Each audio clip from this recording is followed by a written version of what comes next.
এর পরেরটা দেখো, পরের কোশ্চেনটা -25 প্লাস বক্স ইকুয়াল টু 0। তাহলে -25-এর আগে কিছু নেই মানে কি আছে, প্লাস আছে, ভালো করে বুঝবে। তাহলে ইকুয়েশনের সমীকরণের নিয়মে কী হবে, প্লাস বক্স ইকুয়াল টু 0, এই প্লাসটা হয়ে যাবে মাইনাস, তাহলে কী হবে মাইনাস ব্র্যাকেটের মধ্যে -25। তাহলে কি হয়ে গেল মাইনাস, এই দেখো মাইনাসে মাইনাসে প্লাস, 0 থেকে যা করি না কোনো একই হবে, তাহলে +25, এখানে আনসার হবে +25। এটা হলো সঠিক নিয়ম, বুঝে বুঝে করার সঠিক নিয়ম, এইভাবে করতে হবে। বারবার বলছি, কোনো কিছুর আগে কিছু নেই মানে প্লাস থাকে, এই মাইনাসটাকে পাল্টালে হবে না, ওটা ব্র্যাকেটের মধ্যে আছে, বারবার বলছি। বুঝে বুঝে না করলে বিপদে পড়ে যাবে, পরে আর কিছু বুঝতে পারবে না। চলো পরেরটা দেখো, question number 4। Question number 4, box plus -3 equal to -10। তাহলে দেখো ভালো করে বোঝো, বক্সের আগে কিছু নেই মানে কি আছে, প্লাস আছে, বোঝানোর জন্য, না দিলেও চলবে এটা। তাহলে প্লাস বক্স ইকুয়াল টু দেখো -10, এই যে এবার এবার এবার আরও ভালো করে বুঝতে পারবে, এতক্ষণ যা বলছিলাম। এবার দেখো এটা ওপাশে যাবে, দেখো কী হয়ে যাবে, -3, দেখতে পাচ্ছ, এই প্লাসটা মাইনাস হয়ে গেল, দেখতে পেলো, -3। এটা ভালো করে বুঝে করতে হবে, মাইনাস ব্র্যাকেটের মধ্যে -3, এই যে এই প্লাসটাই মাইনাস হলো ভাই, বুঝে, সেই জন্য তো এতক্ষণ ধরে এত কথা বলছিলাম। তাহলে পরের লাইনে কী হবে দেখো, -10 মাইনাসে মাইনাসে +3, তাহলে কী হবে, কে বড়, 10 বড়, যে কে বড়, 10 বড়, তার আগে যেটা আছে এই যে বসলো, 10 থেকে 3 মাইনাস করলে কী হবে, -7। দেখো -7 আর -3 করলে দেখো -10ই হবে। মুখে বলা তো সহজ, কিন্তু বোঝাটা তো ব্যাপার। আমি এখানে ছোট ছোট না, এখন তুমি প্রশ্ন মনে মনে ভাবতে পারো কি দরকার স্যার, বুঝতেই তো পারছি -7 হবে, কিন্তু এই ছোট ছোট নাম্বার দিয়ে তোমাদের আমি বোঝাতে চাইছি এই অঙ্কগুলো। কনসেপ্টটা ক্লিয়ার থাকতে হবে, তাহলে পরবর্তীকালে বড় বড় অঙ্ক করতে পারবে।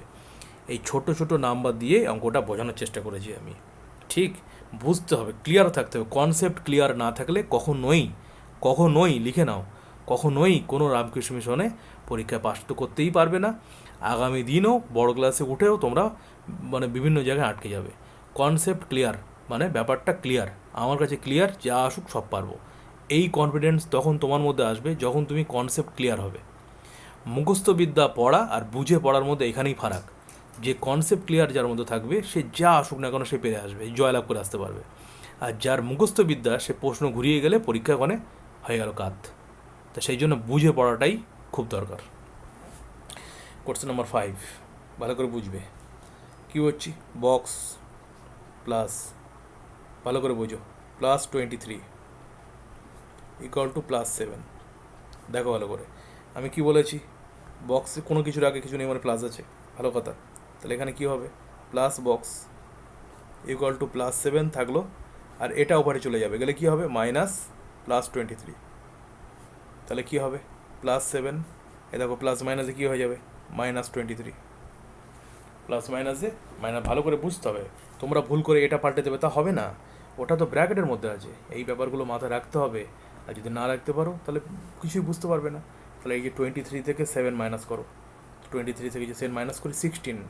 এবার দেখো বড় কে, 23, কে বসে আছে, -16, এটা হবে ফাইনাল আনসার। এই বক্সের ভ্যালু হবে -16। চলো পরেরটা ভালো করে বোঝো, কোশ্চেন নম্বর 6 হচ্ছে, ভালো করে দেখো, +6 প্লাস বক্স ইকুয়াল টু -11। দেখো ভালো করে, তাহলে কী হবে, প্লাস বক্সটা বসে গেল, এই -11 তো আছেই, আর এটা এই যে প্লাস, এটা গেলে বসে কী হবে, এ দেখো -+6, তাহলে কী হবে, -11 -6, তাহলে আনসার হবে -17, এই যে -17 হবে আনসার। 11 আর 6 -17, -17 থেকে 6 মাইনাস করো -11 হবে, তাই এই হলো 6। আচ্ছা এবার হলো 7, ভালো করে বুঝবে 7টা, দেখো 7টা ভালো করে বুঝো, খুব ভালো করে বুঝবে ভাই, এই যেভাবে বোঝাচ্ছি কোনো বইতে পাওয়া যাবে না, কিন্তু ভালো করে বুঝে নাও, সারা জীবন কাজে লাগবে। খুব ভালো করে মন দিয়ে বুঝে নাও, একদম মন প্রাণ দিয়ে পড়াশুনো হবে, মন প্রাণ, আর কিছু থাকবে না অন্য মনোযোগী। এই যে দেখো, বক্স ইন্টু -8 ইকুয়াল টু -64। দেখো এটা গুণ আছে, গুণ থাকলে কি করব ভালো করে বোঝো। গুণ আছে, দেখো ভালো করে কীভাবে করছে দেখো। এই যে বক্স বসে গেল, দেখো -64, আর এই গুণটা ওপাশে গেলে ইকুয়েশন বা সমীকরণে ভাগ হয়ে যায় -8। এই এখন তুমি এটাকে করে নাও এইভাবে, এই -64/-8। এবার তোমরা হয়তো এরা কেটে দিচ্ছ, শোনো ভালো করে। অনেক স্যার আছে কেটে দেয়, অনেক বই আছে কেটে দেয়, কিন্তু সত্যিকারের নিয়ম হচ্ছে কাটে না, এগুলো কাটা নিয়ম না। এখন বলতে পারো স্যার কাটা কি ভুল, আমি কিন্তু ভুল বলিনি, সত্যিকারের নিয়ম এই কথাটা ইউজ করছি আমি, আসল নিয়ম। তখন কী হবে, মাইনাসে মাইনাসে প্লাস, মাইনাসে মাইনাসে প্লাস, এটাই আসল নিয়ম। এবার এটা কাটো 8, এই তাহলে এখানে আনসার হবে +8। ঠিক, এটা কিন্তু মাথায় রাখতে হবে, বুঝে করতে হবে। আচ্ছা এবার দেখো ভালো করে বোঝো, এই ধরো 8 নম্বর দেখো, কনসেপ্ট ক্লিয়ার। ভাই ভাই বারবার বলছি, কনসেপ্ট ক্লিয়ার না হলে কপালে অনেক দুঃখ আছে, পরে কিচ্ছু বুঝতে পারবে না। যদি অনেক দূর লেখাপড়া সে এগোতে চাও, কনসেপ্ট ক্লিয়ার করো। এবার দেখো বক্স ইকুয়াল টু কী হবে, -28 আছে, এ দেখো গুণ আছে, গুণটা বসালে কী হবে, ভাগ -2। এই তাহলে এবার তুমি করে নাও -28/-2। কেটো না ভাই, কথা শোনো আমার, কেটো না। মাইনাসে মাইনাসে কী হবে, প্লাস। এবার এটা কাটো, 2 1 2, এটা কাটো, এই +14, এই +14, এখানে +14 করো, দেখো এটা 28 হয়ে যাবে। ঠিক আছে, এবার ভালো করে বোঝো, 8-এর পর কী আছে, 9। দেখো 9টা কী আছে, বক্স ডিভাইডেড বাই ভাগ -3 ইকুয়াল টু -18। তাহলে এবার কী হবে, ভালো করে বোঝো, ভাগ আছে এটা, তো কী হবে, বক্স সমান দেখো এই যে -18 যেটা আছে, ভালো করে খেয়াল করো, এই ব্যাপারটা ভালো করে বুঝতে হবে। কতকে 3 দিয়ে ডিভাইড করলে এটা হবে, তা ভাগটা আছে, ভাগটা ওপাশে গেলে গুণ হয়ে যাবে, এই আছে ভাগটা গুণ, -3 চলে যাবে, এই যে এই ভাগটা গুণ হবে, এটাকে আবার প্লাস করে দিও না, ঠিক আছে। এই ভাগটা গুণ হয়ে ওপাশে চলে যাবে -3। তাহলে আগে ব্যাপারটা বোঝো, তারপরে আমি আরও ডিটেলসে বলছি। তাহলে এখানে যে 18 আছে, 18কে এবার তুমি 3 দিয়ে ইন্টু করো আগে, তারপরে চিহ্নের ব্যাপারটা যাচ্ছি। তাহলে 18কে 3 দিয়ে ইন্টু করলে কী হয়, 3 18-এ কত, 54। এবার দেখো ভালো করে বোঝো, মাইনাসে মাইনাসে প্লাস, +54। এবার +54কে তুমি 3 দিয়ে এটাকে ডিভাইড করো, দেখবে এটাই হবে। তাহলে আমি বলতে চাই কি, মনে রেখো এই কথাটা, মনে রেখো যে কথাটা এখন বলছি তোমাদের, পাশে পাশে কম্পেয়ার করে দেখাচ্ছি ভাই, ভালো করে বোঝো, খুবই গুরুত্বপূর্ণ কথা বলছি ভাই, ভালো করে বোঝো প্লিজ, তোমাদের ভালোর জন্য বলছি। যখন প্লাস মাইনাস থাকবে আর যখন ইনটু ডিভিশন থাকবে, তাদের মধ্যে ডিফারেন্সটা বোঝো। দেখো প্লাস মাইনাস যখন থাকবে, যেটা বড় তার আগে যে চিহ্ন সেই চিহ্ন হয়, এই যে বড়, এই যে বড়, -8। আর ভালো করে বোঝো, আর গুণ ভাগের সময়, গুণ ভাগের সময় ওটা ওই নিয়মটা ফলো হয় না কিন্তু, তখন কী হয় জানো, এই প্লাসে মাইনাসে মাইনাস, 10 to 20। এই মাইনাসটা কেন হয়েছে ভালো করে বুঝবে ভাই, ভালো করে বুঝবে, এই মাইনাসটা কেন হয়েছে বলো তো, এই যে যেটা বড় তার আগে যে চিহ্ন সেটা বসেছে এখানে, কিন্তু এটা এই মাইনাসটা কী হবে বলো, এটা হলো এই যে প্লাসে মাইনাসে মাইনাস, সেই মাইনাস হয়েছে। এটা ভাই ভালো করে মাথা ঢোকাবে, কিন্তু দুটো আলাদা। যোগ বিয়োগে কী হয়, যেটা বড় তার আগে যে চিহ্ন সেই চিহ্ন বসে। আর গুণ ভাগের সময় কী হয়, প্লাসে মাইনাসে মাইনাস। বোঝা গেলে হাত উঁচু করে জানাও যে স্যার বুঝেছি, আমি এতবার করে বলছি, তারপরেও পরীক্ষা ভুল করবে, কি করতে পারি আমি বলো, মাথায় একটু ভালো করে পড়াশোনার দিকে মনোযোগী হও। পড়াশোনা না শিখলে জীবনে কী করে বলো তো, চারিদিকে তো এই অবস্থা, তার মধ্যে যদি পড়াশোনা না করো, তো এই হচ্ছে ব্যাপার। তো এই হলো কোশ্চেন নাম্বার 9। এবার কোশ্চেন নাম্বার 10, ঠিক আছে হাত নামাও। Question number 10, -25। এরকম ভাইটাই বলে হাত পা ধরে পড়াচ্ছি তোমার, তারপরে তোমাদের যদি এই অবস্থা হয়, কোন স্যার আছে তোমাকে ভাই ফাই বলে এরকম পড়াবে, সবাই তো বকে বকে পড়াচ্ছে তোমাদেরকে, দেখতে পাচ্ছি যে আমি।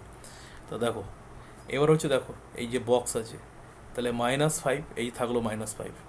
এবার ভালো করে খেয়াল করো, এই ভাগটা ওপাশে গেলে গুণ হয়ে যাবে, ভাগটা ওপাশে গেলে দেখো ভাগ আছে, ভালো করে বুঝবে ব্যাপারটা বোঝাচ্ছি। দেখো তোমরা কী করবে আগে বলি, তারপর আমি বোঝাচ্ছি ডিটেলসে, আগে ব্যাপারটা বোঝো। তাহলে ভাগ 25 আছে, ওপাশে গেলে কী হবে, এই গুণ -25। ঠিক আছে, দেখো কি হচ্ছে, দেখো অঙ্কটা, তারপরে বুঝবে কী হবে। দেখো এই অঙ্কটা কিন্তু ভেরি ভেরি ইম্পর্টেন্ট, এর মধ্যে অনেক ব্যাপার আছে, বোঝাচ্ছি দেখো। দেখো মাইনাসে মাইনাসে প্রথমে প্লাস, আর 25কে 5 দিয়ে আমরা যদি ইন্টু করি তাহলে কী হবে 125। এবার তো দেখো, এবার কেন এই অঙ্কটা ইম্পর্টেন্ট বললাম, এই 125টা তুমি এখানে বসিয়ে দেখো, দেখো 5 হয় কিনা দেখো, বুঝতে পারবে। দেখো ব্যাপারটা বোঝাচ্ছি, এই অঙ্কটা কেন ইম্পর্টেন্ট বলছি। ভাগের ক্ষেত্রে এটা রয়েছে একটু ব্যতিক্রম টাইপের। এই যে এই দেখো এটাকে যদি আমি এখন -125 দিয়ে ডিভাইড করি, দেখো কী হয়, দেখো এই দেখো প্লাস হয়েছে। এবার দেখো প্লাসে মাইনাসে কী হয় মাইনাস, এ দেখো কাটলে কী হয় বলো তো 1/5, 1/5 হলো। দেখো 1/5 -1/5, এই যে তুমি তো এখানে বসাও তো -1/5, দেখো কত মজার ব্যাপার, মাইনাস বসাও। দেখো মাইনাসে দেখো ভালো করে বোঝো, এখানে কি হয়েছে প্লাস মাইনাসে -1/25 এই যে। এবার এটা কাটাকাটি করো, বুঝতে পারবে কী হবে। দেখো ব্যাপারটা বলছে, দেখো -25 ডিভাইডেড বাই -1/5, ভালো করে বুঝবে, এটা একটু আলাদা, একটু বোঝাচ্ছি তোমাদের। দেখো -25, এই ভাগটা কি গুণ হয়ে যাবে, উল্টে যাবে, উল্টে গেলে কি হবে -5/1, ঠিক আছে। এবার দেখো মাইনাসে মাইনাসে কী হবে প্লাস 5 আর 25 ইন্টু করলে কী হবে 125, এই যে দেখলে, তাহলে +125 হবে। তাহলে এখানে বসালে যদি -1/5 বসাই তাহলে +125 হচ্ছে, কিন্তু এখানে বসে আছে -5। এটাই তো ব্যাপার, ভাগের ক্ষেত্রে এই ব্যতিক্রমটা রয়েছে। এখানে তোমরা ভুল করেছো, বেশিরভাগ ছেলেমেয়েরা এটা ভুল করবে। যদি বলো স্যার ব্যাপারটা আরও ডিটেলস অন্যভাবে বোঝাও, দেখো আমি আগে বোঝাই তারপর অঙ্কটার মধ্যে ঢুকছি, আরও ভালো করে বোঝাচ্ছি। দেখো একদম ছোটোদের ব্যাপারটাকে বলি, তারপরে অঙ্কটার মধ্যে আসছি। দেখো তোমাদের যদি আমি এরকম দিতাম, দেখো তো বক্স ভাগ 2 = 8, আর একটা খেয়াল করো, এটা এই জন্য এটা বোঝা দরকার আছে। আর একটা হচ্ছে দেখো তো 8 ভাগ বক্স ইকুয়াল টু, ধরো সাপোজ দিলাম আমি, ধরো 2, দুটোর মধ্যে ফারাক দেখো। যখন আমরা এটা বের করব যেটাকে দিয়ে ভাগ করা হচ্ছে, তখন কি হচ্ছে বলো তো, এই দুটো ইনটু করতে হয়। দেখো 16কে 2 দিয়ে ভাগ করে 8 হবে। আর যখন আমরা যেটা দিয়ে ভাগ করছি সেটা বের করি, তখন এই দুটো ভাগ করতে হয়। দেখো 8কে 2 দিয়ে ভাগ করলে 4 হয়। এই ভাগের ক্ষেত্রে এই ব্যতিক্রমটা রয়েছে, ভালো করে বুঝতে হবে। যখন আমরা যেটাকে আমরা ভাগ করছি সেটাকে বের করব, তখন কি হবে, এই যেটা দিয়ে ভাগ করি আমরা সেটা, আর ভাগফলটা ইনটু করি, ঠিক। আর যেটা দিয়ে আমরা ভাগ করছি 8কে, সেটা যখন বের করব, তখন যাকে ভাগ করছি সেটার সাথে ভাগফল কি হবে, ডিভাইড হবে। এই জিনিসটা ক্লাস 2-3 থেকে ছোটোবেলায় শিখেছো তোমরা, এটা ভালো করে জানতে হবে। হাতুচুর যেন এটা বোঝা গেছে কিনা। তাহলে এটা যদি ভালো করে বুঝে যাও, কত বুঝতে হচ্ছে, কত গভীর এবং বোঝার ব্যাপার, ভালো করে বোঝ। দুটোর মধ্যে পার্থক্য রয়েছে, ঠিক, কিন্তু যোগ বিয়োগ গুণের মধ্যে এইগুলো নেই, ভাগের মধ্যেই রয়েছে এটা। তো এরকম যদি থাকে তাহলে পরিষ্কার এইটা মাথায় রাখবে, যেটাকে প্রথমটা যদি বের করতে হয় ভাগের সময়, প্রথমটা যদি বের করতে হয় তাহলে গুণ হবে, আর যদি শেষেরটা বের করতে হয়, যেটা দিয়ে ভাগ করছে এটা বের করতে হয়, তাহলে হবে ভাগ। এটা মনে রাখতে হবে। তাহলে যে অঙ্কটা আমি তোমাদের দিয়েছি সেই অঙ্কটা কী দেওয়া ছিল, যেটা দিয়ে ভাগ করবো সেটা বের করতে হবে। দেখো এবার আমি বোঝাচ্ছি, দেখো। সুতরাং তোমরা যেটা ভুল করেছো সেটা আমি আগে বোঝালাম, তোমাদের ভুলটা। এবার আমি সঠিকভাবে অঙ্কটা করছি, দেখো ভালো করে বোঝো। বোঝানোর জন্য আমি তোমাদের এতক্ষণ ধরে এইসব বলছিলাম। দেখো তাহলে যেটা দিয়ে ভাগ করছি সেটা আমাদের বের করতে হবে। তাহলে কী করতে হবে, এটার সাথে এটার কী হবে ভাই, ভাগ করতে হবে। এইটা বোঝানোর জন্য আমি এত কাণ্ড এতক্ষণ ধরে করলাম। তাহলে কী হবে -25, তোমরা কী করেছো, ভাগ আছে বলে গুণ করে দিয়েছো, সেই জন্যই আমি এতক্ষণ ধরে বোঝাচ্ছিলাম। এটা কিন্তু ভাগের ক্ষেত্রে ব্যতিক্রম। তাহলে -25কে -5 দিয়ে ভাগ করতে হবে। এ দেখো মাইনাসে মাইনাসে কী হবে প্লাস, এটা কেটে হলো 5, এই +5 হবে। তুমি এখানে +5 বসাও, দেখো ভাগ মিলে যাবে। এ দেখো প্লাসে মাইনাসে মাইনাস করলে -25 হবে। তাহলে এত কিছু ব্যাপার, সব থেকে গুরুত্বপূর্ণ এইটাই ভাগের ব্যাপারটা। এই ভাগের ব্যাপার কিন্তু ভাই পরীক্ষায় কিন্তু আসবে। যারা ক্লাস 5-এ পরীক্ষা দেবে নরেন্দ্রপুরে তো আসতেই পারে, আর 6-এ কিন্তু তোমাদের বিভিন্ন জায়গায় আসবেই। তাহলে এই যে নিয়মটা করলাম এটা কিন্তু তোমাদের বোঝানোর জন্য আমি করলাম। এটা কিন্তু মনে রাখতে হবে, এই ব্যাপারটা কিন্তু মনে রাখতে হবে। এটা কিন্তু বোঝানোর জন্য, বোঝানোর জন্য। পরে বলবে না স্যার এটা কেন করলেন, বোঝানোর জন্য এটা করলাম, ঠিক আছে। আসল কিন্তু অঙ্কটা আমি এখানে করলাম। তাহলে ভাগের ক্ষেত্রে যে ব্যাপারটা আছে, আবারও বলছি, যদি আমরা যেটাকে ভাগ করছি সেটা বের করতে হয়, তাহলে যা দিয়ে ভাগ করছি সেটার সাথে ভাগফল গুণ করতে হয়। আর একটা কথা যেটা দাঁড়াচ্ছে সেটা কি, যেটা দিয়ে ভাগ করছি সেটা যদি বের করতে হয় তাহলে কি হবে, যাকে ভাগ করছি সেটার সাথে ভাগফলের ভাগ হয়। এই নিয়মটা কিন্তু ভাই মুখস্থ করতে হবে, বুঝে বুঝে, একটু বারবার বলছি। তোমরা যদি ভাবো যে এখানে ভাগ আছে মানে গুণ হয়ে যাবে, তাহলে কিন্তু আগের অঙ্কের মতো ভুল হয়ে যাবে। তা সেটা বোঝানোর জন্য কিন্তু এত ব্যাখ্যা করলাম আমি। বলো, এতভাবে বোঝানো হলো, তারপরে বলো বুঝেছো কি বোঝো?